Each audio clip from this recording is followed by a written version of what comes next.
When we invest in ourselves, we all shine. together, we are Black beyond measure.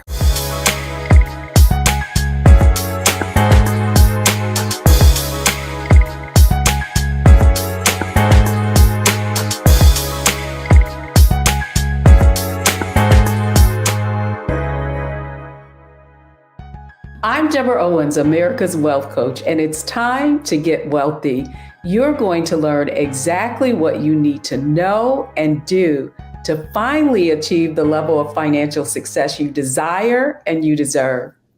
It doesn't take a pandemic to cause all kinds of concerns about our finances, but certainly the economic volatility that we're experiencing just now, right now, really exacerbates or amplifies the struggles that we have with our finances. So here are the things you need to know about asking for help with your finances. A recent survey by the Pew Research firm, respondents said that more than a third of them have experienced financial distress over their finances. Also, many who are not retired yet are saying it's going to be tough for them to reach their long-term goals. And then finally, almost half of the people that were surveyed have suffered either job loss or layoffs during this pandemic.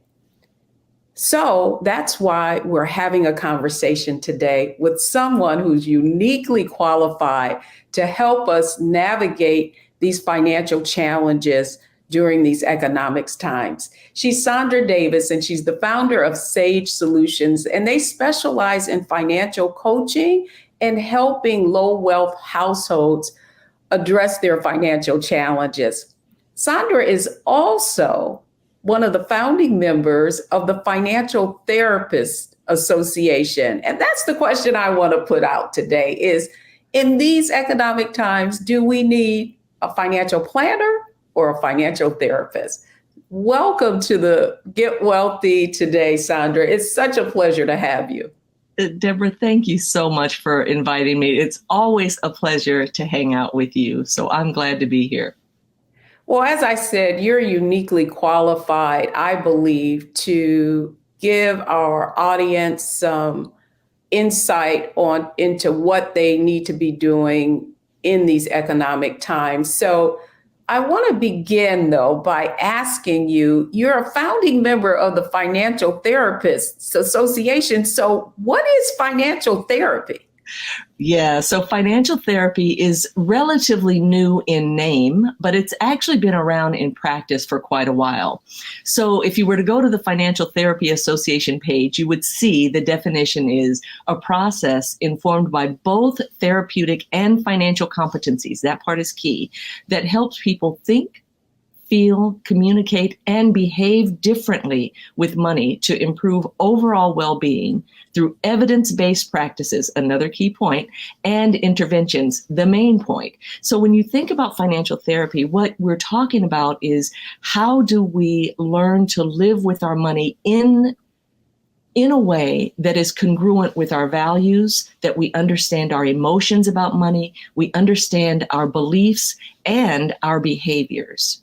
The thing that is, I think, important to note here is that this is also from a place that is without shame, right? And so working with a financial therapist is going to be different than working with folks who may be more directive, more advice giving, telling you what to do, where a financial therapist is going to work with you to figure out what is creating where you are now, beyond the dollars and the cents. And then how do you begin to navigate it differently? Well, you're walking down Wealthy You Street when you start talking about attitudes, beliefs, and behaviors, because that's certainly something that we would really believe in, that it's more than money, right? Like you could have enough, right? Which is relative, and you could know exactly what to do and still not do it. And on Get Wealthy, we have this framework or model we call for financial success. And I want to put this framework around the whole process of being able to be successful emotionally, right, and behaviorally with our money. So I want to start with mindset, and particularly around financial therapy and behavior. What do people need to do then to align their behavior, right? What they think to what they do? I guess that's the question I have for you. Yeah, so we hear a lot of people, and Deborah, I've watched your work for a long time, so I know the deep place that your work comes from. And what we know is that saying you got to fix your mindset does nothing to fix your mindset. So, I hear all the time, oh, you got to get your mindset right. You got to get your mindset right. And the fact is, most folks just, number one, don't even know what that means. Number two, wouldn't even know how to begin. And so one of the first things that financial therapy can do, or working with a financial therapist can do, is number one, help you identify what is the mindset, right? This is not one of those situations where fake it till you make it can work well in most cases. Now, can it work sometimes? Sure. Can people press through despite having financial trauma, despite having ongoing issues around scarcity or other things that might be a barrier to them having or living well with their financial choices? So it's certainly possible. The fact is, we want to make sure that people have the resources that they need internally to be able to recognize what's going on with my mental perspective around myself, worth, wealth, and how do I earn money? How do I keep what I earn? How do I align my behavior with the things that I value most? And that's often the first step, really recognizing what's going on now. Right. And so much of our work is steeped in, so that evidence base that I talked about earlier, so much of that is steeped in understanding how people change. And there are many theories about how people change.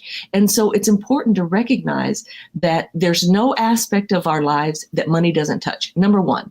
So if you're struggling in your work life, if you're struggling in your home life, if you're struggling in just your self-care overall, chances are you're going to be having some financial implications, right? Money may not be the cause, but often money may be impacted by all of those other factors that are going on. So when we say the word mindset, it's bigger than what it sounds. It sounds very easy. Just change how you think about it.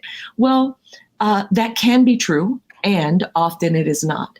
And so if you find yourself trying to do something differently and having difficulty making that change sticky, talking to someone who specializes in understanding limiting beliefs, understanding financial trauma, understanding things like financial infidelity, right? When you and your partner are maybe not on the same page and there's secrets around money. So financial therapy is broader than what you might think. It doesn't mean that financial planning isn't necessary. That's a different thing, right? Having a plan is necessary. Sandra, you brought something up that I thought was really critical, and particularly when it comes around mindset, and it is our beliefs, right? And so it's one thing to be in the present, but often our behavior in the present is as a result of what our beliefs are. And we've actually gotten those beliefs. I think I saw a study that said something like by 8 years old, you have already sort of adopted values around money based on what you've seen your family do. And it could be either way. It could be either, I see my family struggling. I want to make sure that I never struggle. And so that you may go to one extreme, or that, and we've seen it in Wealthy You, where one of our members said, well, the reason I have 25 credit cards was because that's what my mother had. And so all I had, so I would see this rubber band around these credit cards, and I would think, oh, when I grow up, that's what I'm going to do. How would a financial therapist help you get underneath those beliefs and maybe adopt new ones that are going to be more in your interest? The first thing is just what you talked about. How do you get underneath that, right? So how do you discover what that is? What is getting them in the way of you creating the life that you want? Where is your behavior incongruent with what you say your values are? You can have two people raised in the same household that hears can't afford it, we can't afford it, we can't afford it. One person may say, I'll never live like that again and save every dime. The other may say, I'll never live like that again and spend every dime. And so each person is individual. And so the therapist is going to work with you as an individual. So rather than just focus on what behaviors you should be doing, we're first going to focus on what created the behaviors. Now, where therapy and coaching is a bit different is therapy will go looking back. Therapy will go into what might even be diagnosing things that might create hoarding or overspending or things like that. Whereas coaching is going to stay future focused. And so the benefit of having a financial therapist is going to be that you have someone who is capable of helping you excavate the cause. Right? What is the cause of the behaviors that you have right now? What is the cause of the beliefs that you have right now? And are those beliefs helping you or harming you? And then where do you want to go from there? And so that really is taking ownership of your behavior. And I often say you can't change what you will not acknowledge. And so what you're saying is that therapy is going to help you get underneath what are some of those beliefs that you have that are driving your behavior. And I love the way you said two people could grow up in the same household and, have a totally different perspective on money. And then the only other question I wanted to ask you around financial therapy is, how does that work? I mean, like you could have a financial planner, they give you this plan, and I see it all the time, and you get that plan and you don't execute on it. Whereas do you need a financial planner and a financial therapist, or are there financial planners that do financial therapy that can help people move beyond just having that document and also taking action? As always, Deborah, you're ahead of the curve. So absolutely. And let me say this, it's both and, right? Okay.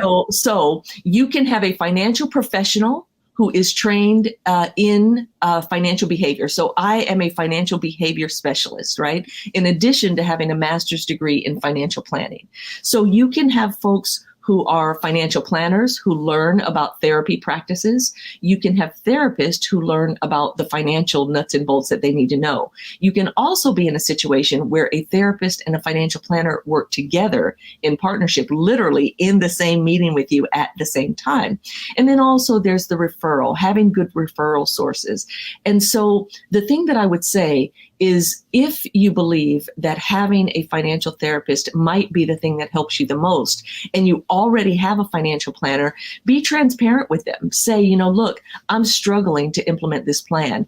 Often in the financial planning profession, people have what they call a non-compliant client. The problem with that is that there's some embedded judgment. Right. And what you can expect from a therapist is that there isn't that judgment. What you'll find is empathy. What you'll find is compassion. And what you'll also find is recognizing that knowing better doesn't mean doing better, but you can't do better if you don't know better. And so that therapist is going to work with you for where you are right now, and then help you identify and excavate, where are you? Where do you want to go? And then what are the internal things that are getting in the way? That's good. That's good. When we come back, we want to go right into strategy. So we've gotten underneath that mindset, those beliefs, those things that could be holding you back, and how a financial therapist can really assist you in moving and creating the financial life that you desire. Next, it's just like we said, you can change those beliefs and you can know better, but in order to do better, you have to have a strategy and know how to do so. So when we come back, it's all about strategy.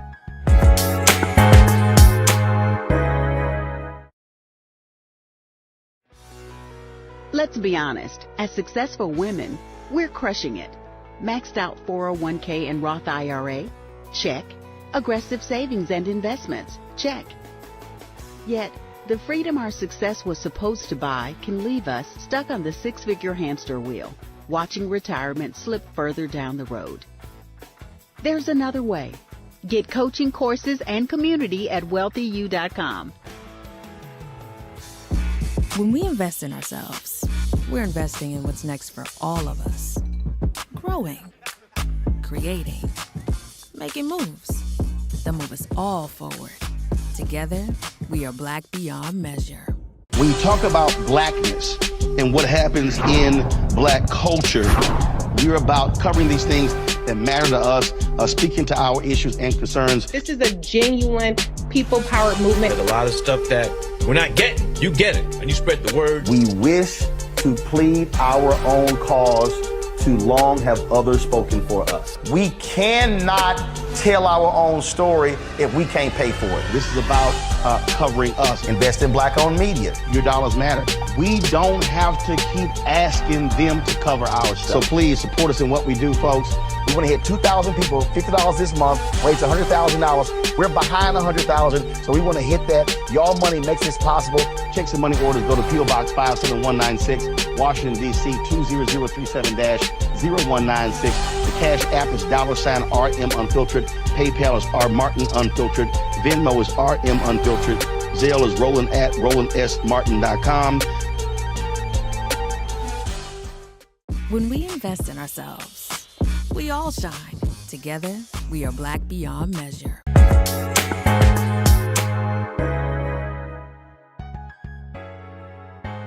Welcome back, everyone. I'm Deborah Owens, America's Wealth Coach, and we're talking about getting wealthy in these volatile times, these uncertain times. And we know that many folks are struggling. However, you may have already been struggling, and this economic volatility, all it's done is kind of amplify your struggles and your thoughts and beliefs around money. And joining me today is Sandra Davis. She is the founder and executive director of Sage Financial Solutions and one of the founding members of the Financial Therapists Association. So welcome back, Sandra, because now you absolutely really touched on the fact that you can know better, but you may not do better. And so what I want this audience to understand is, okay, she's walking down my street, knocked on my door, opened it, and I know I need to take the charge. And I am struggling with either family challenges, things around what my parents, what I saw my parents do or not do. So if I'm watching this program and I'm like, yeah, I know that part of my situation could be trauma, could be most recently in COVID, maybe I did go through a job loss. Where do I start? Where do I begin to learn more about financial therapy and how it can help me? Yeah, so that's a double-edged sword. Financial therapy is relatively new in name, although there have been people who've been doing this for a long time, right? You've been talking about money and behavior and mindset for years, right? So we know that there has been this awareness and this inkling that it's more than the dollars and the cents, right? When I first became a coach, I decided to go the coaching route after doing my master's, after hearing a colleague say, I can't get my client to live within her $50,000 a month budget. I would blow my hair back, right? So at that moment, though, Deborah, I understood, oh, wait, it's not the dollars. You can have people who have what you might perceive as more than enough, and yet that person not feel secure.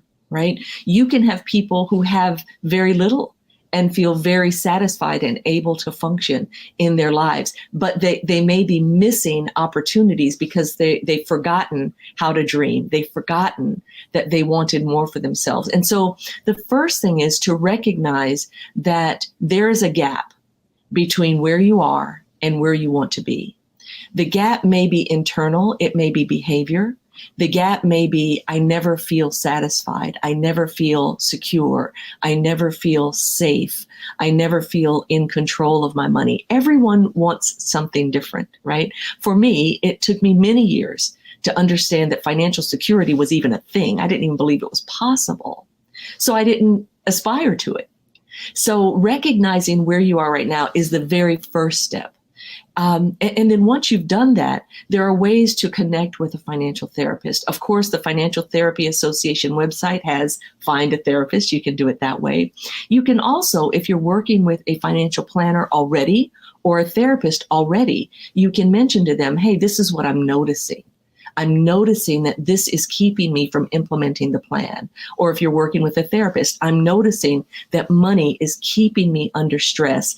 Ironically, this organization came to be when many of us got together and realized that therapists, therapists, not financial therapists specifically, therapists struggled very frequently with topics around money and were reluctant to talk about money, even though their clients were coming to them with the evidence of financial struggle all the time. So, of course, they wouldn't feel comfortable talking about money if it's not something that it was a skill set that they had. So that's how financial therapy came to be, this understanding that financial professionals were working with people who had underlying concerns and that therapists were working with people who had financial concerns. So if you're working with someone already, talk to them about it. Let them know. Let them know you've heard about this idea about financial therapy. Go to the Financial Therapy Association website, and there's also some reading that you can do. There are several good books that can kind of help you start to navigate this conversation. Well, I'm so glad you said that. You brought up probably the number one challenge for so many folks around money is talking about it. And not only talking about it, but the shame associated with either not managing your money, under earning, so many things, not being competent around money. And so to that end, I think it really is important to talk about some strategies that people can begin to use on their own. Do you have any tools or resources? You mentioned maybe books that people can access in order to gain some more insight and, prepare or get the courage to actually reach out for help. Interestingly enough, there are a couple that are my favorites. One of the books, and it's going to sound funny. I'm going to tell you now, the title sounds funny, but it's a great book. It's actually the book that helped me get started. It's called The Financial Wisdom of Ebenezer Scrooge.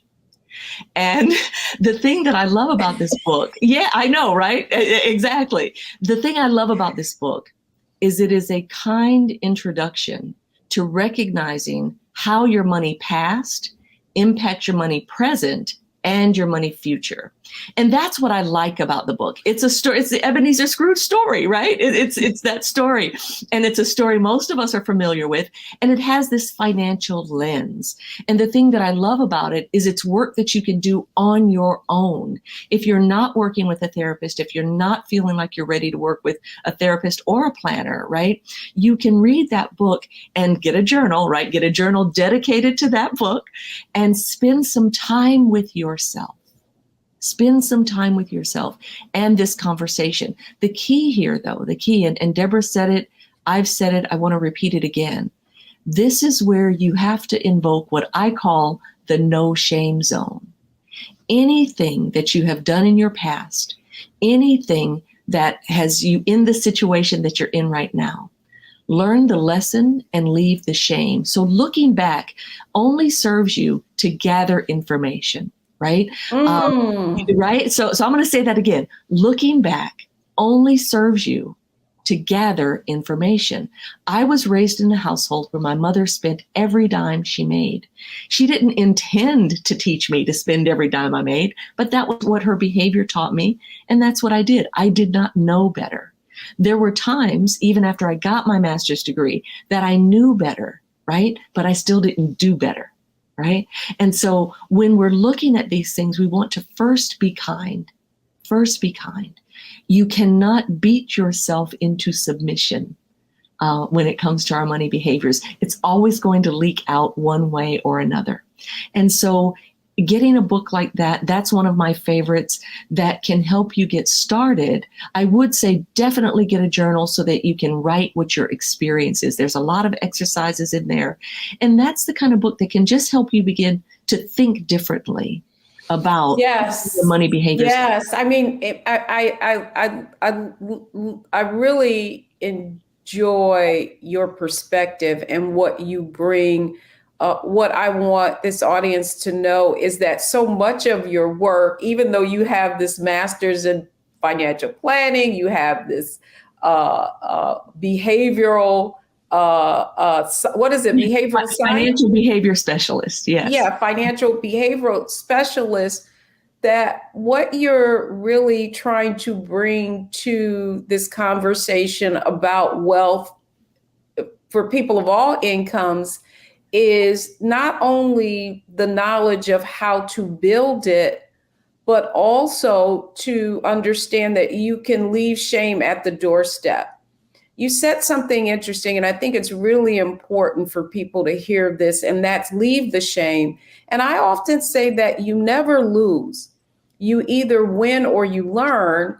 And so much of what we can accomplish and so much of our ability to move forward and away from that shame, which oftentimes paralyzes us from, even moving beyond anything, is to understand that, okay, that didn't work out.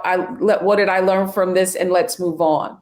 Great information. And so when we come back, Sandra, I want to really talk about, we've talked about some of the tools, and now I want to give people maybe some steps on some first steps that they can do to actually apply some of the concepts that we've discussed today. So don't go anywhere, folks. When we come back, it's not enough to know better. It's not enough to be aware that there are resources available to you. Now, what are the next steps that you need to take if you feel like we've described some of the challenges that you may be having yourself? And we'll cover that when we come back. So don't go anywhere.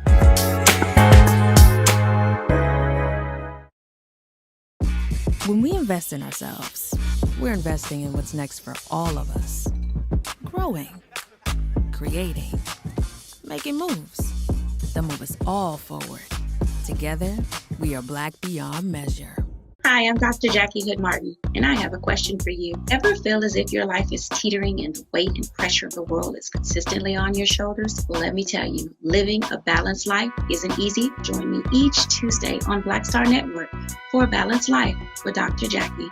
We'll laugh together, cry together, pull ourselves together, and cheer each other on. So join me for new shows each Tuesday on Black Star Network, A Balanced Life with Dr. Jackie.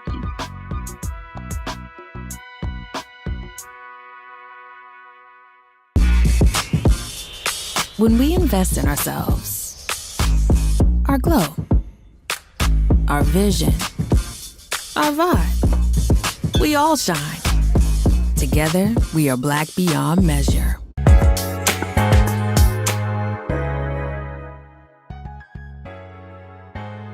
Welcome back, everyone. We're talking about the challenges that many of us are facing during these volatile economic times. And oftentimes it's not only money, it is the psychological, the financial stress that we're all feeling. And oftentimes what we need is help. And that's why I'm happy to be having a conversation with Sandra Davis, who is the founder of Sage Financial Solutions and also focuses on people of all incomes really taking control of their finances. And so, Sandra, we've talked about financial therapy. You've given us some tools and resources.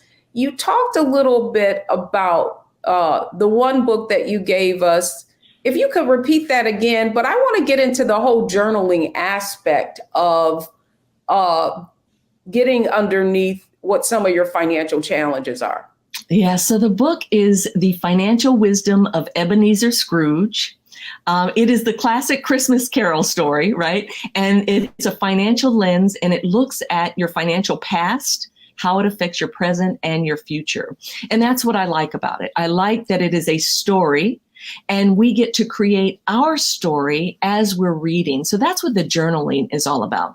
So there's one thing I want to say, Deborah, before I jump into that, and that is, times of crisis, like what we've just experienced with the pandemic, what our current economic situation is, often this is the time that we're willing to look at ourselves and how our behavior change might need to happen. We also can look at how external forces impact our choices. So if you're finding that there are external reasons that are causing you to behave differently, like for instance, for me, one of the things that I notice about myself is that I feel like I deserve to eat out because I'm tired. I've been locked up, right? So been locked up in this house and all of these things. So I then have to determine whether or not that perspective is helping or harming me. And so what the journaling will do is anytime you have an inkling that has financial implications, right? Something that's going on for you that has financial implications, you can write about what's happening for me right now, right? And so for me, I put myself on a budget. I had to change my budget, right? I put myself on a budget, and then I had to consider, what was I giving up? And then how did I feel about what I was giving up? And so for me, it was my eating out budget. And it wasn't about a giving it up, but a rejiggering, if you will. And so journaling allows us to really experience what's going on. So for me, eating out is nurturing. For me, eating out is not having to think about the headache of planning meals, not having to mess with the dishes afterwards, right? And so for me, the journaling is, these are all the things that happen for me when I eat out. Now, when I look at my eating out bill at the end of the month and I see how much I've spent, what happens for me then? Is what I'm doing getting me what I want? And if it's not, what do I want to do differently? Well, it is interesting in terms of behavior. What I found sometimes is that you are observing people and you're wondering why they're behaving in that way. And I think the point that you're making is that typically we're getting something out of it, even if it's not working in our interest. In your case, you talked about all the things that you were getting out of it. You don't have to clean up the dishes and that sort of thing. But you were looking at that bill at the end of the month and saying, man, look at all the money I spent on that. Was it really worth it? And so the other question that I have for you just around execution is, I'm sure there are many people, as I talked about in the beginning about this Pew Research survey, that have found themselves in, financial circumstances where perhaps they've had a job loss. They've never experienced that before, right? Perhaps they've had gotten ill, and so now they have medical bills. They've never experienced that before. And now, because they've never experienced it, right, they don't know how to cope. Yeah. So it's one thing if you've struggled and you've under-earned, but it's another thing, to your point, if something sudden happened. So what advice would you give to someone who's experienced a change because of COVID and they're having trouble coping? Yeah, there are a couple of things about that. Often people will shame and abuse themselves even when the circumstances are beyond their control. And so the very first thing that I encourage people to do is start with making sure that you are clear about and accessing anything and everything that is available to you. Right? So some of that behavior got normalized during the pandemic, and people were able to get unemployment benefits if they were not able to get them before, or had never thought about getting them before. And so the first thing that I would say, if you're finding yourself in a position where you really do need public support, that's what it's there for. The reason in this country that we have a social services safety net is for those reasons, right? I don't know about where you all are, but where I am, homelessness is running rampant. People who were housed are now living in RVs, living out in public settings, right? And so what we want to do is make sure that you're using whatever is available to you as a resource to keep yourself safe, right? Really taking care of housing, food, healthcare, and using the services that are available to you. That's why we pay for them as taxpayers, so that they're available when people in our society need them. So the first thing I would say, if you're feeling any kind of shame or discomfort around having to access things that maybe you never had to before, but have been paying into all of your working life, this may be the time to check into that. Also, community-based organizations. There are so many community supports that are available that are outside of the government social services system that can help you with that. There are food banks. There are all kinds of supports. And I would say, if you notice that there's any shame or discomfort with accessing things like that, that's really good information for you. If you feel that there's something, somehow a flaw of yours that causes that, that's good information for you. I would also say, don't believe it. I would say that we've just come out of one of the most difficult times in our country's history, and it's affected more people than most things that have happened and been traumatic in our country's history. And so we may need a boost. We may need a jump start. And this is the time to gather all of the resources available to you, external and internal, to put yourself on a path to first safety and then to building back to where it is you want to go. That was so profound in that. One of the points that you're making is don't be ashamed to ask for help.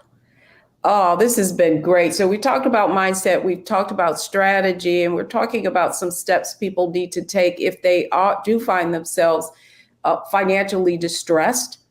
Certainly because of the pandemic, and now we're seeing inflation and all these other things happening, interest rates going up, and it's making it even more difficult to find housing and those sorts of things. So when we come back, Sandra, it's kind of our wrap up where we want to take what we've talked about today and deliver it in a way that people can take action. So don't go anywhere, folks. When we come back, it's our Analyze, Optimize, and Maximize on this information segment. Don't go anywhere, folks. We'll be right back.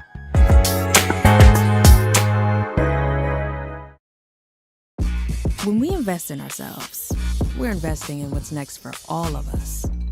Growing, creating, making moves that move us all forward. Together, we are Black beyond measure.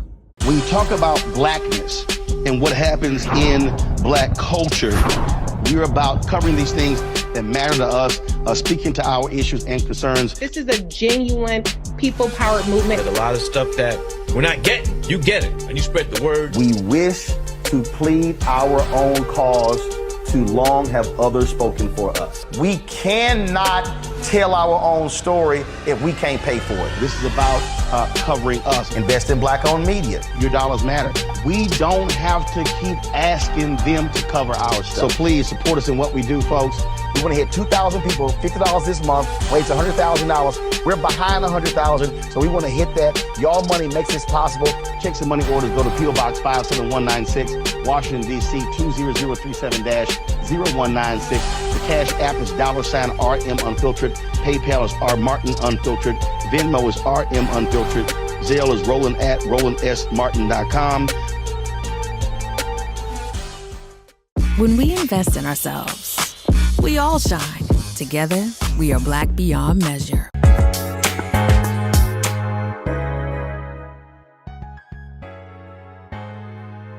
Welcome back, everyone. Man, this conversation has been so relevant to the type of times that we find ourselves in. We've talked about a lot, and when it comes to you needing help, or if you're in some kind of financial distress, that's what this show was about, really introducing you to financial therapy. So let's welcome back our guest, Sandra Davis of Sage Financial Solutions, who's been giving us some insight on the fact that this is something that's not new in terms of the amount of people who have been studying it. But most of us, and myself included, didn't even know that it was a discipline of any kind. And so to that end, when you look at financial therapy and how it can be of value to folks, what would you say the insight that you gained thus far, how can that be helpful to our viewers? Yeah. So what has been most impactful for me as a professional, keeping in mind, Deborah, that I started out as a financial professional, right? Getting a master's in financial planning, doing the right. I was going the traditional route, and I realized that it's so much more than money. There's so much more than money. So fortunately, very early in my career, I started learning about the psychology of money. And the CFP board, the Certified Financial Planner Board, recently put out a book for financial planners, The Psychology of Financial Planning. And I'm one of the contributing authors to that. And what's important about that is that it helps us understand, how do people change?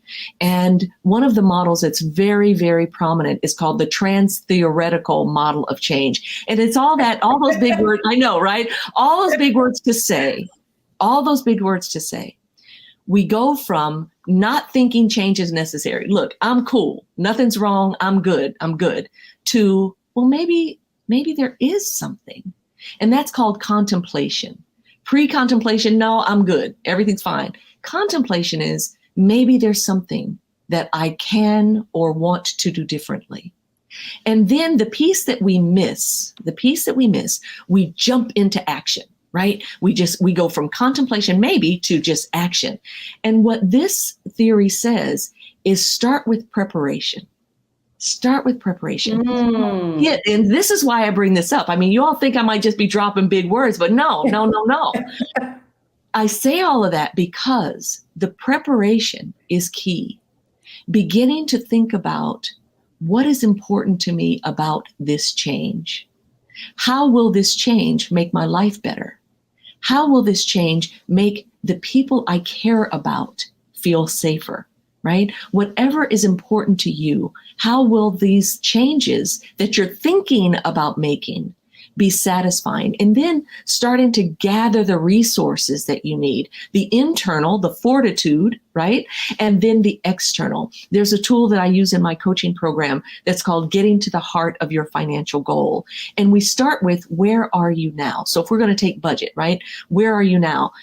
Literally 2 years ago, I was not documenting every dime I spent, right? So that meant sometimes I had a good feel for what was going on, other times not so much. Where did I want to go? Where I wanted to go was, I wanted to know where every dime I have went.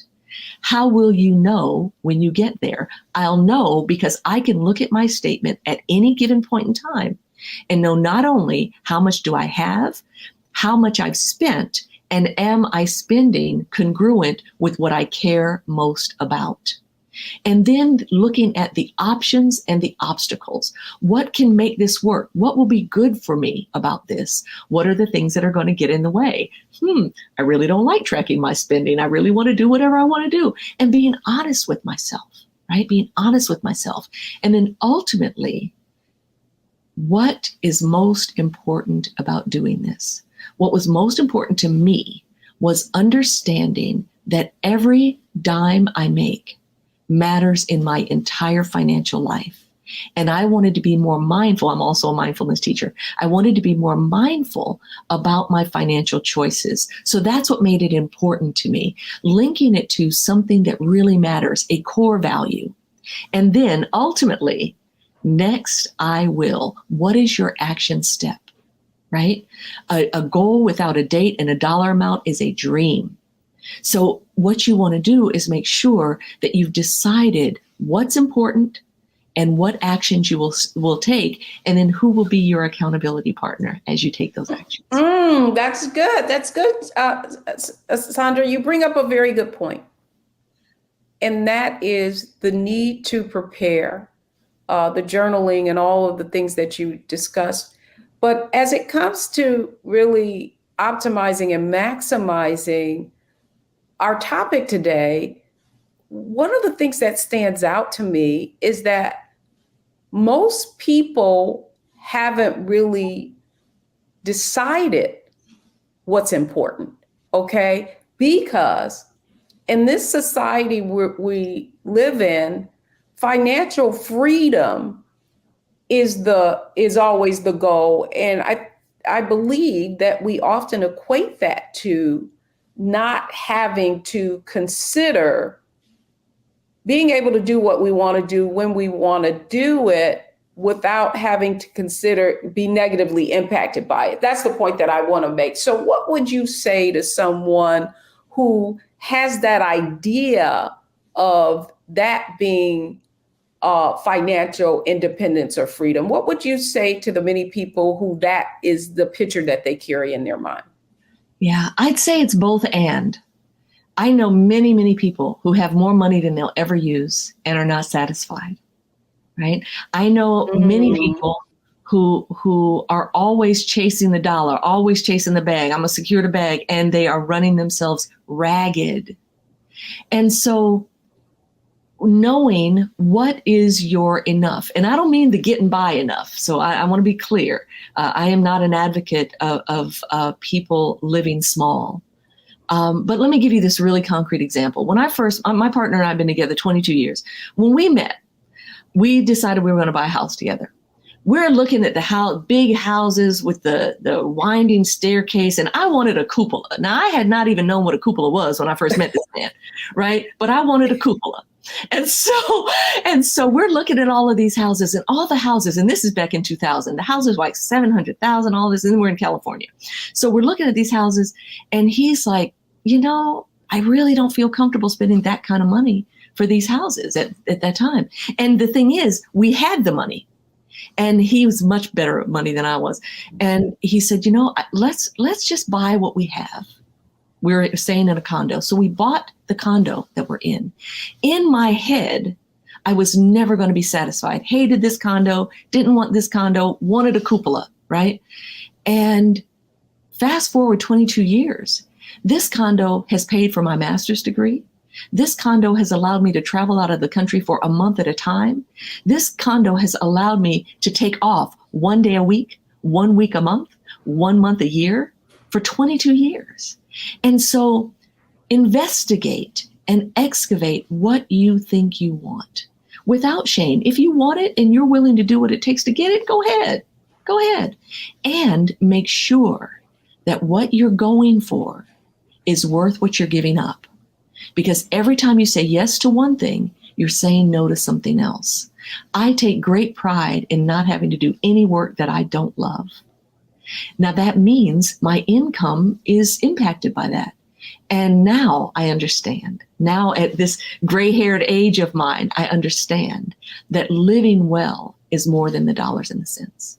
Now that is a great quote to end on. Sandra Davis, thank you for your wealth of wisdom and for coming on Get Wealthy today.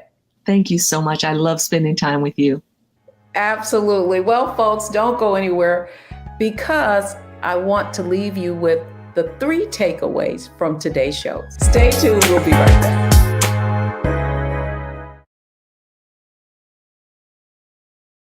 When we invest in ourselves, we all shine. Together, we are Black beyond measure. Hatred on the streets, a horrific scene, a white nationalist rally that descended into deadly violence. White people are losing their damn minds. As an angry pro-Trump mob storms the U.S. Capitol, we've seen shooting. We're about to see the rise of what I call white minority resistance. We have seen white folks in this country who simply cannot tolerate black folks voting. I think what we're seeing is the inevitable result of violent denial. This is part of American history. Every time that people of color have made progress, whether real or symbolic, there has been what Carol Anderson at Emory University calls white rage as a backlash. This is the rise of the Proud Boys and the Boogaloo Boys. America, there's going to be more of this. Here's all the Proud Boys, Dave. This country is getting increasingly racist in its behaviors and its attitudes because of the fear of white people. The fear that they're taking our jobs, they're taking our resources, they're taking our women. This is white fear.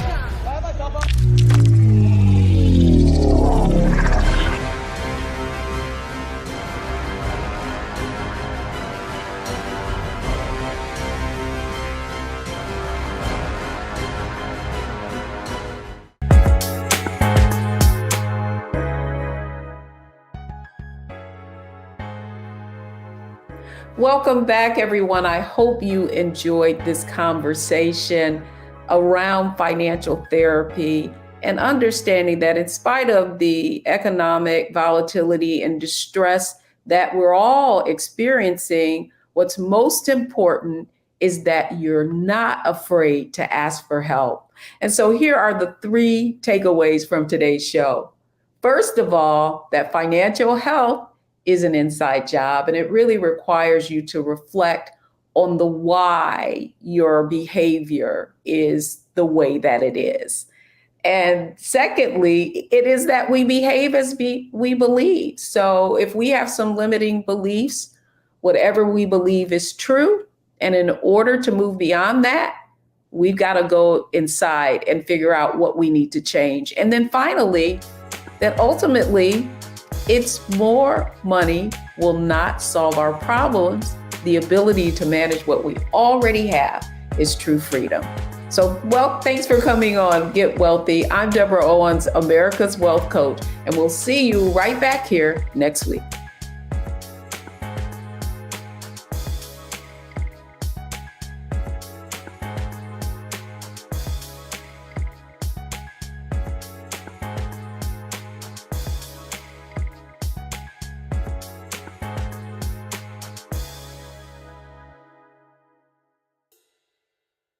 When we invest in ourselves, we all shine.